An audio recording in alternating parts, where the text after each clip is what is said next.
Ladies and gentlemen, boys and girls, welcome to a very special weekly pint. It would be a special episode if this was actually a show, but since it's not a show, it's not a very special episode because you can't have episodes of something that's not a show, right? I guess. Hopefully everybody remembered that this week is the week of chaos in my life, so it's a special, different night for this show that is not a show. But it's the same thing, same idea. We're going to hang out. We're going to have a drink together, which, as most of you seem to understand at this point, is the whole real reason for this. So chime in via the chat or however you wish to chime in. We'll get to that with what you're drinking, because this is a happy hour. It's an excuse for us to all kind of sit and hang out together and have a drink. The easiest way to take part in the conversation is the chat, as you guys are seeing, and I'll pull it up on the screen here in just a second. There is always that option, though, that if you are feeling a little spunky, you can call into the show. And the number, I'm not going to leave it up there. You have to either remember it or program it into your phone. However, I think it's pretty easy to remember. 567-70-DRINK. It's 567-703-7465, and you can call in that way, and we can pipe you right in. But like I said, you can always take part in the chat. That is clearly the easiest way to do it. That is right up here on the screen. It should pop up. There we go. And you can chat with everybody, no matter where you're listening, no matter where you're watching. It all comes together in some kind of hub of drinking fun. Let's see. Joe is drinking a Belgian Double by Westside Brewing, or a Belgian Double, depending on how you pronounce it. Also throws in a hashtag Westside Bestside. Julia needs to call in if she can't like my posts. Oh, there we go. I missed the fact that Julia is driving home from BC's. I'm having a wet-hopped headhunter. Yeah, it's a Tuesday, so Marco and Julia are recording an episode of their podcast, Truth Beer Consequences. I was going to try to get out there to record this episode from BC's, but it's the week of chaos. It just was not going to happen. I had to let's rewind a little bit. The reason that I am not doing this show on Monday, and I decided to do it on Tuesday instead, is because we were camping all weekend, and we got home at 10:30, 11 o'clock or something last night. In years past, I have attempted to plan to still do the show on the Monday coming back. However, I was smart this time, and I knew that we would not get back in time, so we planned to do it today. So yesterday, we got back from doing that. Today, had to jump back into the work week and do a ton of work because we are leaving at the end of this week to go on vacation. Because why not? Why would we make things easy on ourselves? We decided to go camping one weekend and then head to the beach the following weekend. So that has left us with even really less than 4,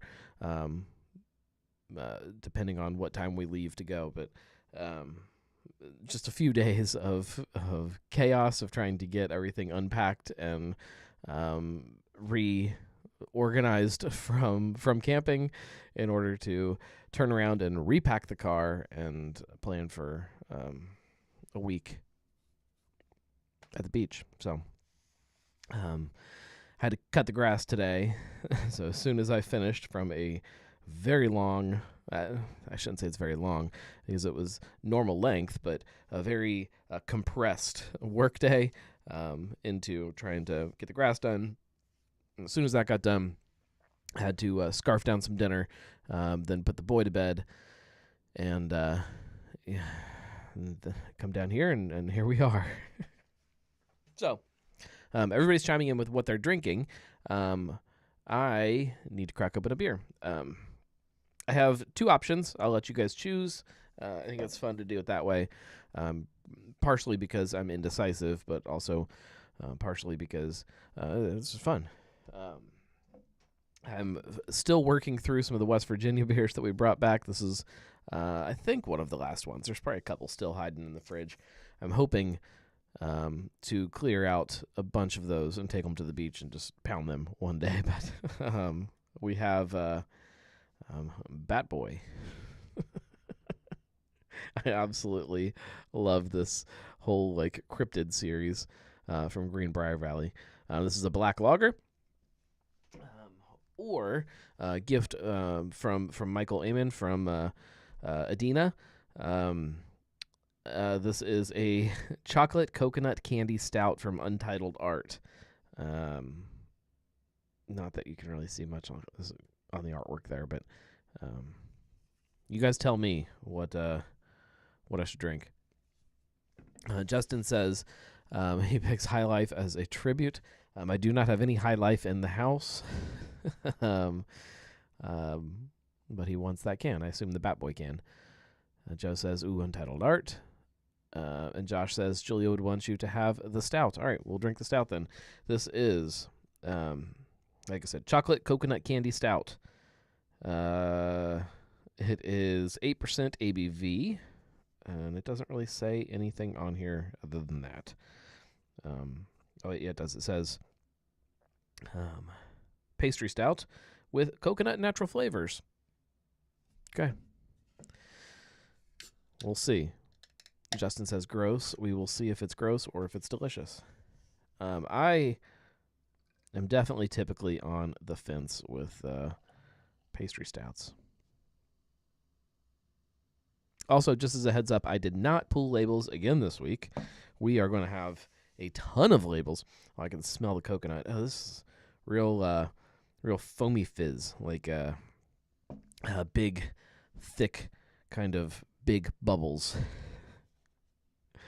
Oh yeah.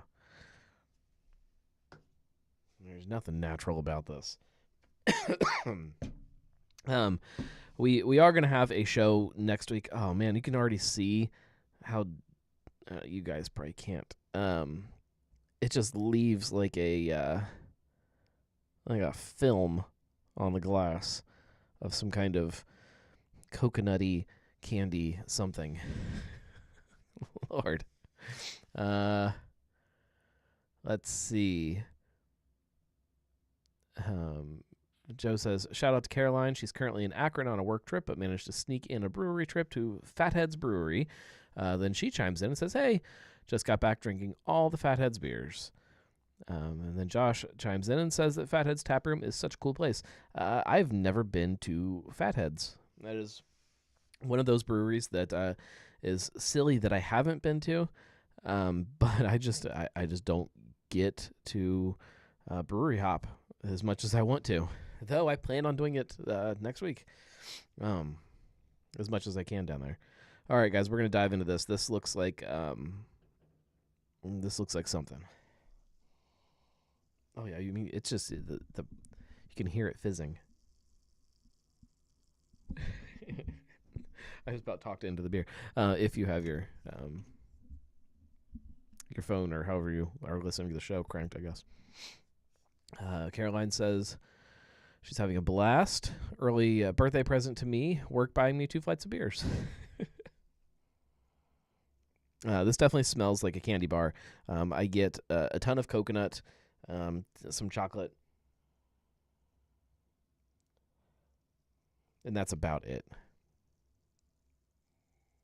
Well, there's chunks in there, guys. There is actual coconut chunks. It surprised me. I don't know that I like chunks like that, like actual chunks in my beer, but for as fizzy as it is, it comes off kind of flat to me, but also a little thinner than I was expecting. I was expecting like I mean, it's chunky, but like actual, I wish I could grab one. It's actual like coconut chunks. It's thinner than I thought it was going to be. It's all right. I'm not a huge fan. I'll drink it, but it I want more. I want more stout. I want more body to it. I want more. To me, pastry stout should be a thicker, heavier, kind of heartier beer. I mean, it's definitely coconut chocolate candy. Like I get. Yeah, I mean, I get what they were going for with it, but the fact that I mean, it's not bad. It's just not great. Yeah, I'll drink it. It smells amazing.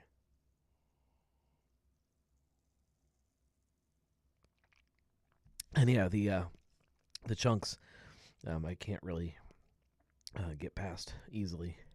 We'll see how it goes when it warms up, but this glass is gonna be a pain to clean. I am. I don't know if I just said this or not, but we are going out of town next week. But I am planning on doing the Weekly Pint still on Monday. I don't know exactly how that's going to work. I have no idea what the internet down there is going to look like. I mean, it's still the internet, but as far as what the signal is going to be, Joe says they need a chunk meter next to the ABV IBUs. I agree with that. There are some beers. There are not many beers that I want chunk with. I'm not even a big fan of like the extra thick fruited beers. I don't. Thick is okay. Like I said, I want a stout to be a little hearty, but I don't want like actual like chunks in my beer for the most part. But anyways, I'm planning on having a show. I don't know if it's going to be from a bar or a brewery, or if it's going to be from the beach house, or sitting on the deck, or sitting on the beach. I have no idea. I have no idea what I'm going to be able to manage, but I'm going to figure something out, and we will have a show, hopefully normal time, and we will we'll catch up then, because I will pull all of the labels that I've not pulled for like the last 4 weeks or however long it's been since I've done label approvals. I'm going to pull them all, and we'll definitely have that to talk about. We'll see if I've been to a brewery down there yet. If I have, we'll be able to talk about that. Phone is ringing. We'll see who this is. Hello, you're on the Weekly Pint. Who is this? Hey, it's Julia. Julia. How are you? I'm good. Are you I am multitasking? I'm dual tasking. I am driving home after recording Truth, Beer, and Consequences, and all I want to say is I was able to connect late to hear Julia would want you to drink the stout. Yeah.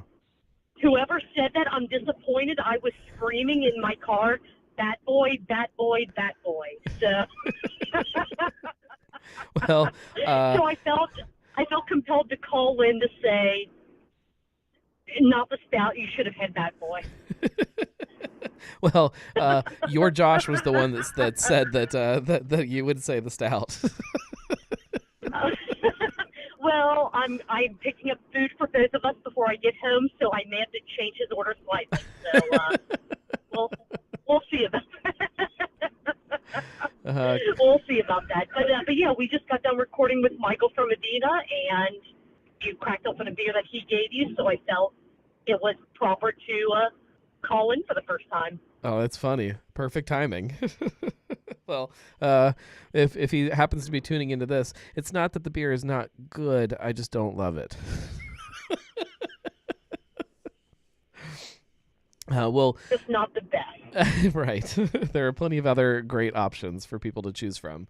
For anybody that may be tuning in that does not know what we're talking about, Marco and Julia have a show called Truth Beer Consequences.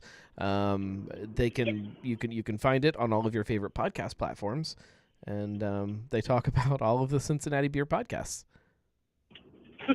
And it's amazing. It is true. It's a lot of fun. And if you don't know about some of the Cincinnati craft beer podcasts that are out there, you can find out about them on our show. Absolutely. And what was a standout that you guys drank tonight? A standout beer? Red, white, and blueberry Natter Days, hands down. Oh God. Ugh. Ugh. No, actually, there was a Bohemian Pilsner that was put on the slow pour tap that was sold to BC's Bayadina, and it was absolutely delicious. So check that one out if you head up there. Do you know what? And I'm closing in on Scott. It was, oh God, this road is terrible. Boheme, and I don't remember who it was from. It was just tapped, so it'll be on there for at least a week or two before it blows. So I'm trying to look it up right now. all right. Yeah, they updated their tap list, so it should be showing up there.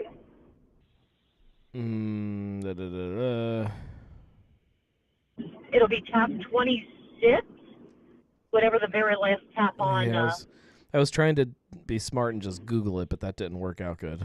Let's actually pull up BC's. That's probably the smarter way to do it. Got to be smarter than the website. The brewery is Triple Crossing, Boheme. Triple Crossing, yes, sir. Yeah. Very, very good. Highly recommend. Their beer description on Untappd is like 6 pages long. It's super long. Oh gosh, I did not check out Untappd. I just know that it was pretty cool. Michael had said that the Pilsner that he had brought them was going to go on as soon as Rally Cap blew. So we're like, oh, okay, and we all ordered Rally Caps. I think producer Ben was only 1 or 2 pours in when the keg blew, and he was like, I guess I'm putting on the beer that Adina brought in. So it was, as Sonder Stories likes to say, it was kismet. It was wonderful. So. Well, that beer sounds right up my alley. More so than this pasty stout. Great. Yes, the pasty stout.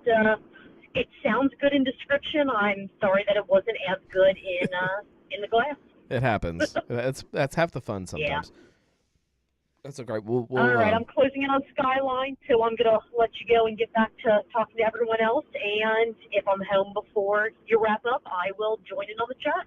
Excellent. And for anybody that doesn't know, if you do miss the show live, you can still tune in after the fact. It's probably a little more frustrating because you just yell at your computer instead of actually typing things. But you can catch the show on Facebook and YouTube and all of that stuff after the fact, the same way that you can. Live. So just something to remember. I'll talk to you later, everyone. All right. Well, thanks for calling in. Cheers, guys. Bye. See ya. See, you can call into the show. It works. You get right in. We don't even have to have like phone screeners or anything. I just answer it. One of these days, we're gonna get some kind of spam call because that number does get a lot of spam calls. I would say like at least 4 or 5 a day. So at some point they will call at the right time that they'll get on the air. Let's see.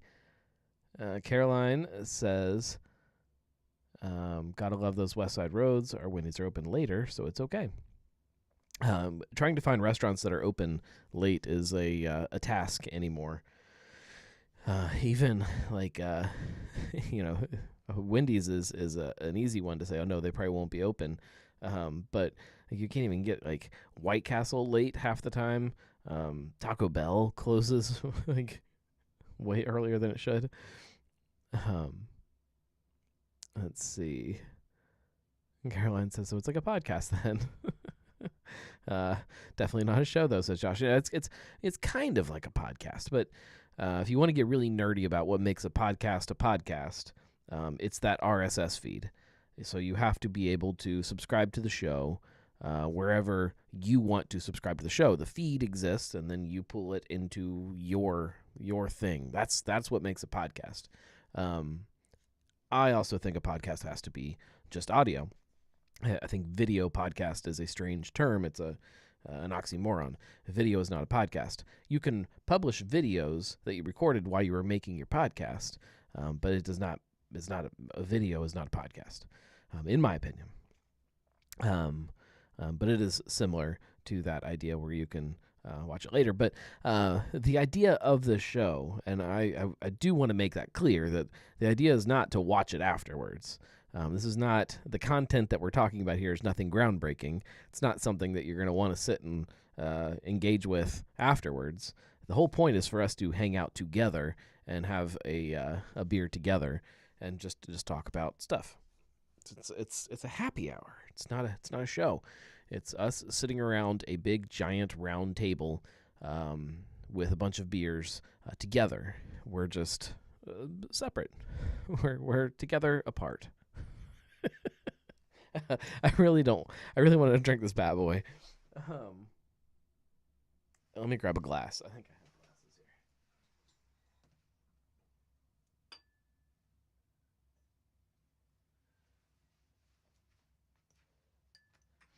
I have no idea how much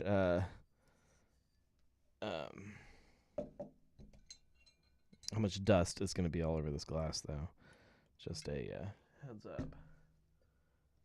I also don't have anything to dump this water in, but I am not drinking my dust water.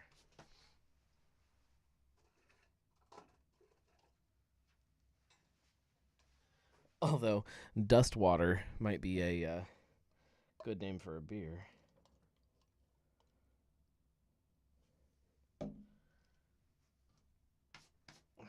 Spilled water all over the place. All right, let's open Bat Boy.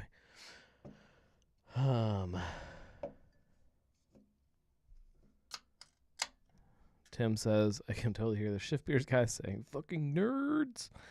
Yeah, I hear that in my head a lot of times in my daily life. Okay. Caroline says, so many of my podcasts post videos now, but I'm only going to listen to the podcast channel. We put out a YouTube version of our shows, though, so people should watch the YouTube stuff, too. Insert the promo for everyone's YouTube channels here. Yeah, I mean, like, YouTube is a valid place to get listeners. I'm not dogging that idea. I'm torn on it because there are some podcasts, Joe Rogan, for instance, that almost the only way that I engage with that show is by listening to clips on YouTube. And I think that I want it to be different. If I want to listen to a podcast, I want to get it in a podcast app. If I want to watch short clips of a show or behind the scenes stuff or things that are more video oriented, that's where I want to go to YouTube for it. If I want really short videos, that's maybe where I'll go to TikTok or Instagram Reels or something like that to engage with it. I think that there are very specific things that, and this is, very self-centered of me to say, but there are very specific ways that I think people should be using platforms. They should do it my way. That's the right way. But that's my opinion. I don't care if people post video versions of their podcasts on YouTube. There is I've toyed around with it several times of doing it, but so there's a high likelihood that at some point there will be video versions of Cincy Brewcast that you'll see. But I really don't want to. If I'm going to post videos of Cincy Brewcast, I want it to be something different than what you're getting already on your podcast app. I want you to listen to the podcast and then come to YouTube and still watch whatever I posted on YouTube. I think that there should be a reason that you go to each place. That's my opinion. It's way more work that way, but to me, that's the right way to do it. But it is definitely a thing, and the rumor or word on the street or future plans for YouTube is that there is going to be a definite podcast component to YouTube very, very soon. I don't know what that means. I don't know if they're going to find a way to just integrate an actual podcast feed into YouTube as an app, which I think is the smart way to do it. That way people can still listen to podcasts, but it's just pulling that feed, and you're listening to the audio. It's not about the video. And I know Google has Google Podcast, but I think YouTube as a platform, even if it's owned by Google, is a very different type of. It's a very different platform. People know it differently than Google Podcasts. If any of that makes sense. I know that this is way nerdy for anybody that doesn't have a podcast, but Tim says bonus video bonus coverage. I agree with that. And Joe says, I'm old enough to remember live streams of Cincy Brewcast where you were synonymous with Anonymous and you had your hand down. Yeah. There was a, for probably the first, I don't know, 2 years of the show. You didn't see me at all on video. There was no videos. I mean, there were videos of the show, but I was not posting videos on YouTube or anything like that. When we did videos of the podcast, it was always off camera. But we did stream it live. But again, it was less about the actual video as it was creating a way for people to listen to the show and engage with the show that way. We also that got phased out in the grand scheme of things fairly quickly because we realized that it was strange. Caroline says it felt like we were part of a secret society when we actually learned your name. Yeah, it's there's still a lot of people that have no idea what my name is. It's half the fun of it to me. There was something that was fun and special, I guess, about that era of being the gnome, of walking in somewhere and people don't know who you are. You get a very different experience sometimes than you do if you walk in and there's somebody behind the bar that knows who you are. I don't know, makes it fun. I like having that character, but this is a different type of fun.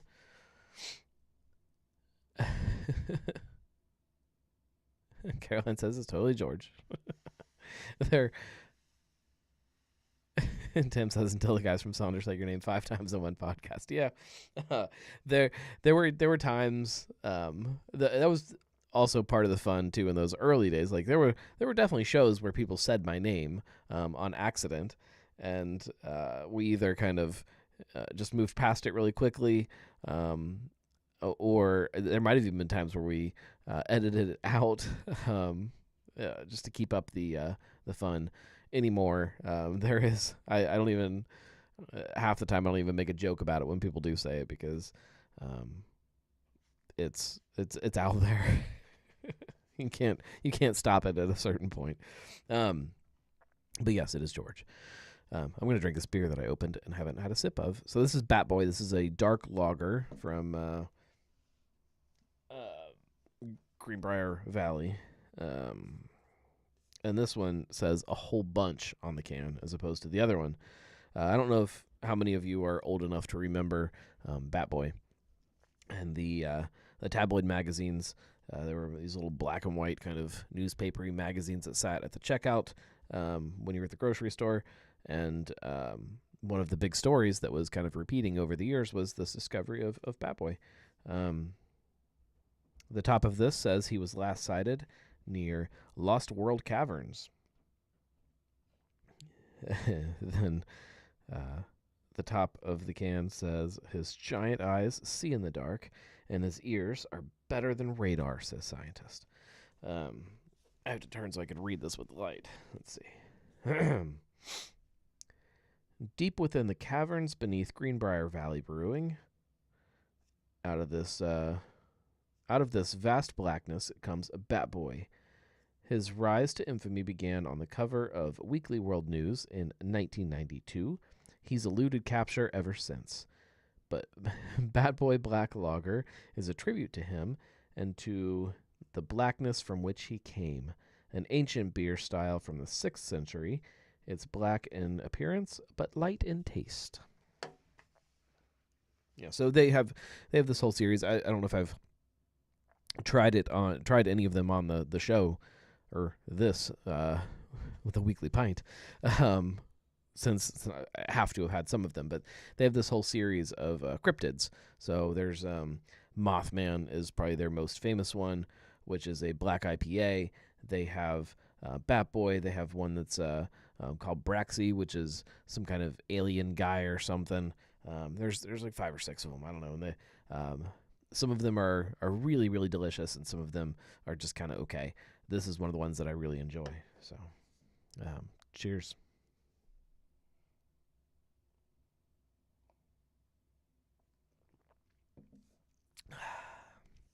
It's good. It's earthy. It's light in body, but it's leaves it kind of refreshing. There's a little bit of like a fruity kind of note going on in the back of it. It's good. It's exactly what I want a black lager to be. It's better than other beers that I could be drinking. It's tasty. So if you find yourself in West Virginia, you should be able to find this one pretty easily. There are not a ton of breweries in West Virginia, which means that no matter where you are, you kind of see some of those big names more often than not. Excuse me. It's very different compared to like in Ohio, where as soon as you leave a little region, a lot of that beer changes with whatever that local kind of region is. So take a trip, go drink some West Virginia beer. I hope everybody got a chance to listen to this week's episode of Cincy Brewcast. We sat down with Urban Artifact and then also Mike Morgan, who is a big part of the Missing Link Festival, and then also Bruce Guy's Happy Hour podcast. And we sat around and we talked about a lot. And there were probably... we did not actually drink any Missing Link on the show. It was sitting on the table, and we just ran out of time. We had a whole bunch of different beers, and we had a list of a bunch of stuff that we wanted to hit. And man, right out of the gate, we just went right off the rails and got sidetracked about craft beer. What is craft beer today? So it definitely we didn't get to everything we wanted to get to, but we did talk a little bit about Missing Link. But no, I have not tried this year's. Hopefully I'll get my hands on it because I'm, like I said, going out of town. So kids in tap rooms. We did not talk about kids in tap rooms. You went off the rails. It's unheard of. I'll have to listen in the morning. It was a good episode. There are some people that I never worry about what we're going to talk about. I mean, I always have some kind of outline of things that I would like to get to, and things that, the reason that somebody's on the show. But sometimes I have a lot more extensive notes than others to make sure that all of the gaps can be filled.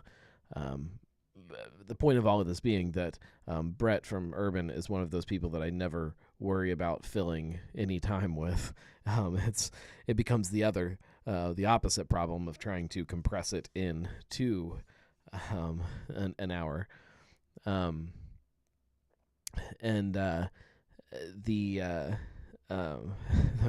day was already chaos too. We recorded a little bit earlier in the day, and immediately after the show, I had to get back home because we had a graduation for a cousin up in Oxford. So we had to immediately finish recording and then shoot back up home. And I was late, of course, because we got sidetracked.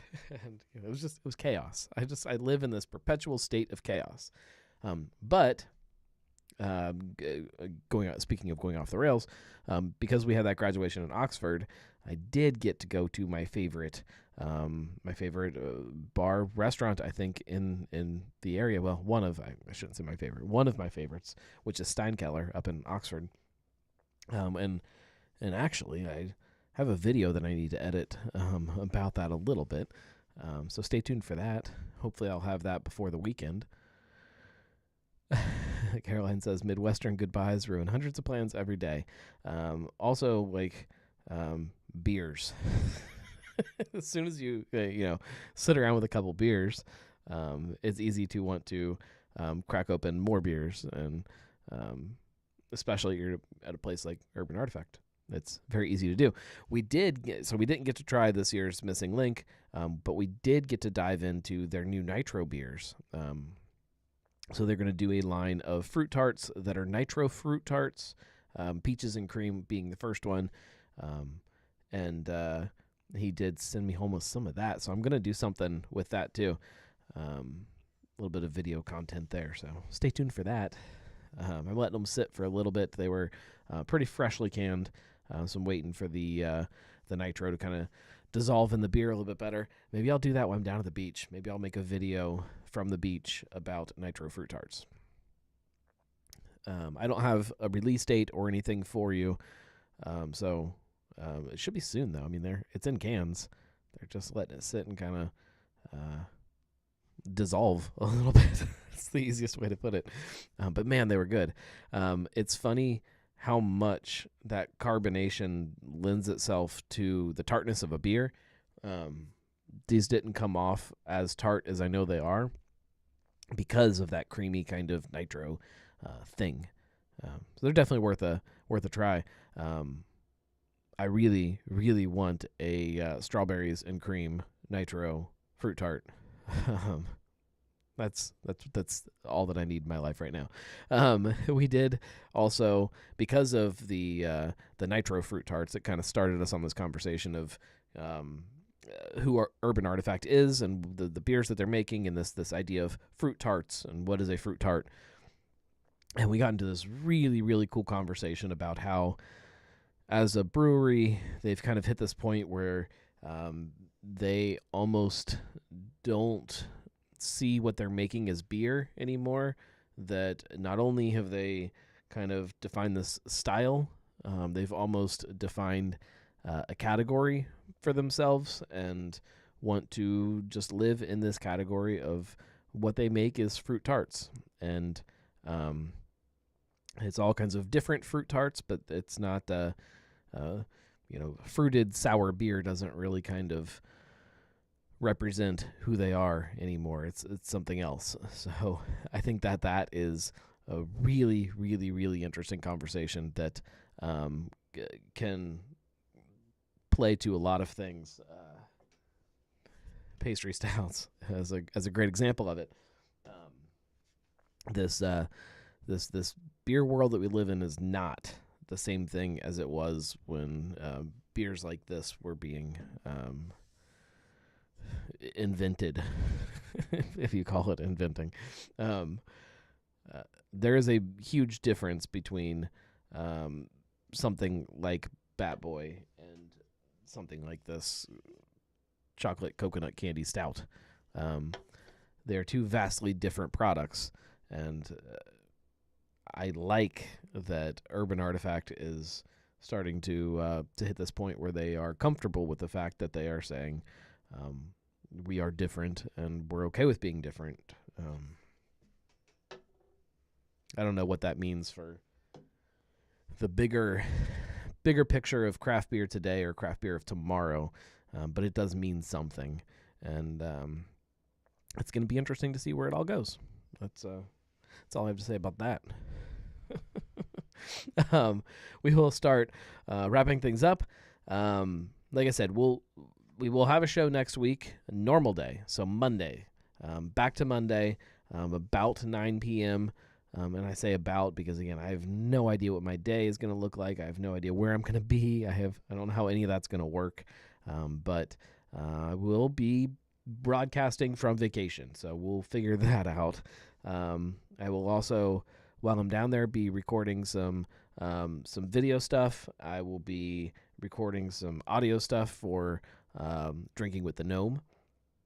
Again, stay tuned for new Drinking with the Gnome episodes coming soon. just have to record a little segment of the absinthe episode, which is the next one coming up. Maybe I'll get that done tomorrow if my kids cooperate. If the boy decides to take a nap in the afternoon and the girl wants to just sit quietly and, I don't know, watch TV or color or something, and she gives me enough time to come downstairs to record, maybe I can get that show finished tomorrow. Maybe. Caroline says, pros from Akron. Here's to hoping I can convince my coworker to drive me to all the bottle shops tomorrow afternoon. I hope so. If anybody knows any bottle shops that Caroline needs to go to, tell her, send her a message and tell her where she needs to go drink. I don't know much at all about Akron. I've never been drinking in Akron. I've never been to Akron. I've driven through Akron is the best I can do. Caroline says, if you're depending on the kids behaving, we're screwed. Ask Joe how's night went. It's the only thing I have working for me is that we're coming off a very, very long weekend and the kids are exhausted. So there is a chance that there's a chance I might get a nap I should get a nap out of the boy, and maybe the girl will just be exhausted. So we'll see. Fingers crossed. But I am working on it. I'm trying to get that episode done. And then once that's done, then we have a couple more that are much more close to being finished that we should be able to just kind of crank out every few weeks or so. So there's good stuff coming, and good stuff hopefully being created next week. So we'll see. And I did mention it, I think, last week, but if you know any places that you think I definitely should go drink in the Outer Banks, especially kind of the Nags Head area, feel free to send me a message and tell me where I definitely need to go drinking, because all of the people down there that I've reached out to have been very non-responsive. So I'm shooting blind. I'm going to just be going to places that look like they might be good to me. Who knows? Maybe even we'll get some special guests on the show that are not, excuse me, not brewery owners or workers. We'll see. We'll see how it all goes. Thank you guys. Like I said, we'll be back next week. Make sure that you tell all your friends about all of the stuff that is within the Gnarly Gnome umbrella, the Gnome universe, the Gnomeverse. Tell somebody about it, because that's how all of this stuff keeps growing. If you want to support this show monetarily, you can go to thegnarlygnome.com/support. It helps a lot, and I've been spending a lot of time brainstorming ways to make that a better experience for the people that do support the show that way. And I have a couple fun ideas of things that we're going to try to incorporate in the near future. As this new work life kind of settles into some kind of normalcy, some of that stuff will become way more of a priority to me, and I hope that you guys know that it's not because I don't want to do more. It's because physically I cannot do any more right now.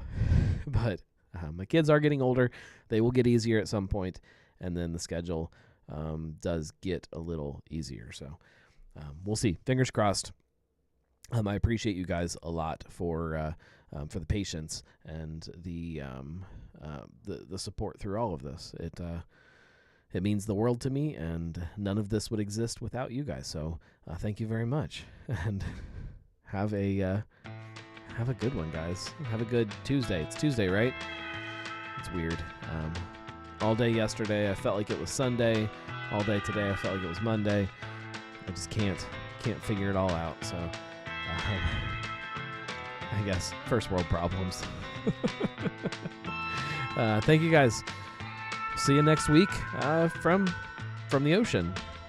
Maybe I'll record from a raft in the middle of the water. Cheers, everybody.